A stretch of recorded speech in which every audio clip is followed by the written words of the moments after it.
ಊರಿಗೆ ಇವನು ಚಿನ್ನದ ಕಳಶ, ಕೃಷ್ಣನ ಕರ್ಣನ ಹೋಲುವ ಮನುಷ್ಯ. ಸೇನೆಯ ನಿಲ್ಲಿಸೋ ಧೈರ್ಯದ ರಭಸ, ಕಾಲಿಗೆ ಸೋಲುವ ಮಗುವ ಮನಸ. ಹರಿ ಹರಿ ಹರಿ ಮುಗಿಲೆತ್ತರ ಹರಿ ಶಿವನತ್ತಿರ ಮೆರೆಯುವ ನಂದಿ ನಂದಿ. ಢಮ ಢಮರುಗ ಮೆಚ್ಚಿಸುವ ಜಗ ಮೆಚ್ಚಿಸುವ ಪರಶಿವ ನಂದಿ ನಂದಿ.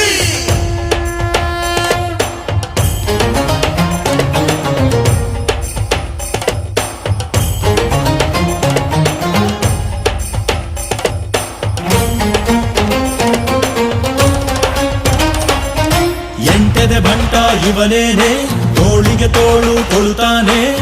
ಇವನೆಂದರೆ ಶಿವನಿಗೂ ಇಷ್ಟಾನೇ.